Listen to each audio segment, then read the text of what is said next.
Assalamu alaikum. Hey everyone, and a massive welcome to all the undergrads joining us today. Whether you're a brand new freshman just trying to find your footing or a seasoned upperclassman gearing up for midterms, you are in exactly the right place. Today, we're unpacking an absolutely crucial concept in microeconomics, consumer demand theory. We're going to take these incredibly complex, abstract ideas of human desire, satisfaction, and strict financial constraints and turn them into crystal clear visual frameworks. Welcome to Microeconomics. Let's just talk directly about the college experience for a second. Between tuition, textbooks, rent, and, trying to actually have a social life, you are constantly making choices about how to stretch a highly limited student budget. Every single day, you're intuitively practicing microeconomics without even realizing it. So today's goal is to take that raw intuition, how you instinctively maximize your happiness with whatever cash is currently in your pocket, and translate it into formal academic theory. We're going to prove mathematically why you make the choices you make. Okay, let's dive into this. Here is how we'll break it down today. 1. Measuring satisfaction and utility. 2. Mapping consumer preferences. 3. The budget constraint line. 4. Reaching consumer equilibrium. And finally, 5. Shifts in income and prices. Let's get right to it. Starting with Section 1, Measuring Satisfaction and Utility, quantifying what we want. Before we can even start talking about prices or budgets, we really have to explore the internal world of the consumer. How do we actually measure the satisfaction we get from the stuff we buy? Think about buying a cup of coffee during a brutal late-night study session. You know for a fact it makes you feel better, but how does an economist quantify that exact feeling? Well, they use some very specific terminology, and I want to clearly define these foundational textbook terms right now, so none of our freshmen get tripped up on the academic jargon. First up is the util. A util is simply a fictitious unit used to measure utility or satisfaction. Just think of it like a points system for your happiness. Next, we have marginal utility, or MU. This is the extra utility you receive from consuming exactly one additional unit of a good. So if you buy a second slice of pizza, the marginal utility is the specific number of utils you get just from that second slice. It's essentially the extra bang for your buck. Let's look at how this plays out in the data right here. Column 1 is the quantity you consume. Column 2 is your total utility, and column 3 is your marginal utility. Notice what happens as you consume more and more. Your total utility, your overall vibe of satisfaction, keeps going up. It goes from 10 to 18 to 24. But take a close look at the marginal utility column, that extra hit of satisfaction you get from each new item. It starts at 10, but then it steadily drops to 8, then 6, then 4.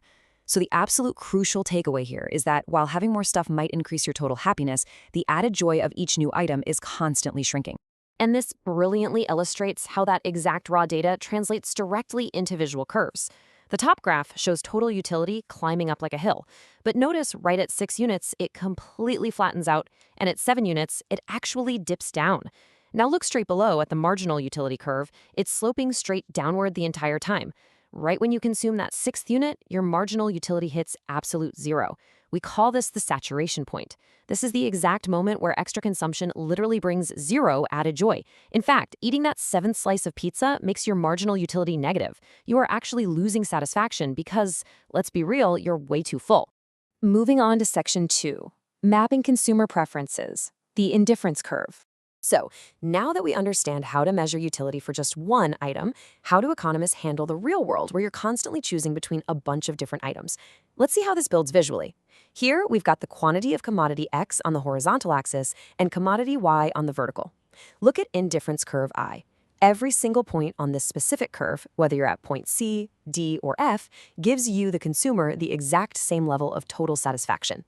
That is exactly why it's called an indifference curve. You literally do not care which of these combinations you get because the happiness is identical. However, look at curve 2 and curve 3 sitting higher up and to the right.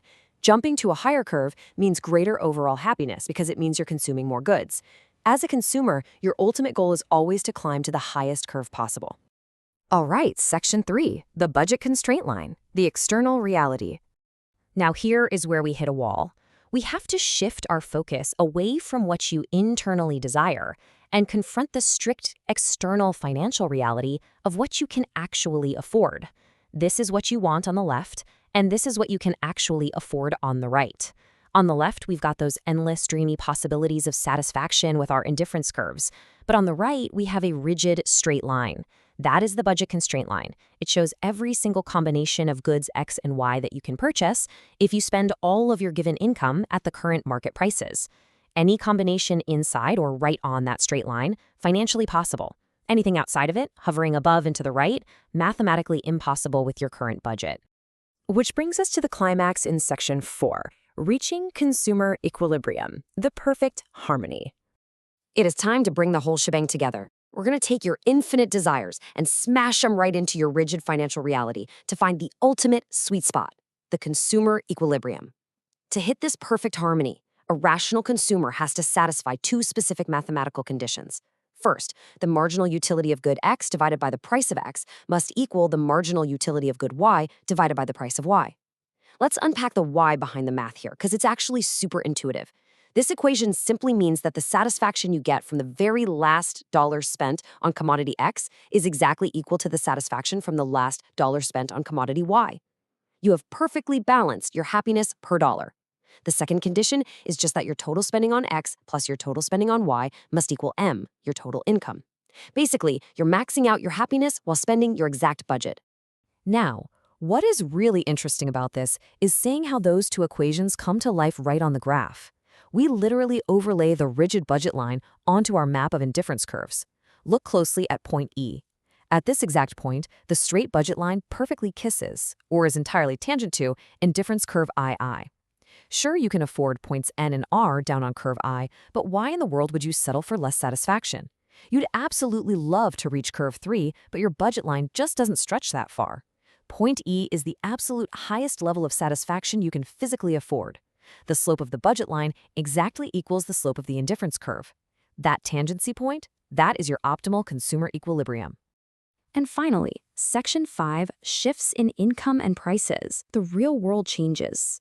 Of course, the college experience isn't static, right? Things change. What happens to our perfect equilibrium when a student lands a great part-time job and suddenly has way more income? Or what if the campus bookstore unexpectedly drops the prices of textbooks?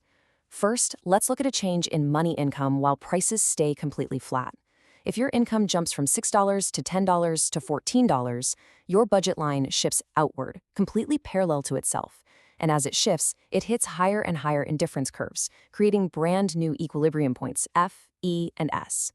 If we trace a line right through those points, we get an income consumption curve. And if we take that exact same data and plot your income against the quantity of the good you're buying, we derive what's known as the Engel curve. It literally just maps out how your purchasing behavior evolves as your wallet gets thicker. But what if your income stays exactly the same and the price of just one good falls? Let's say the price of commodity X gets slashed in half.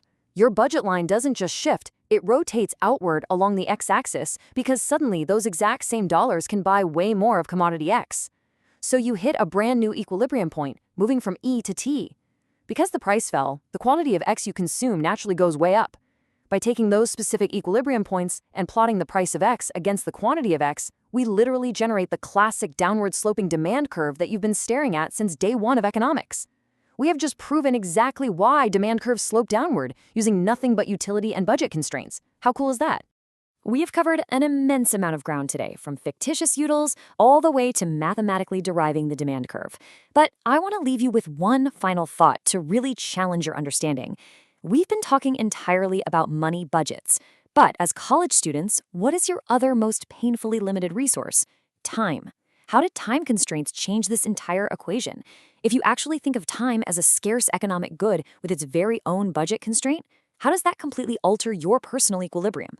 It's a massive game changer and a fascinating way to look beyond the textbook dollars and cents. Keep that in mind for your next study session. Thank you so much for joining me on this explainer, and happy studying!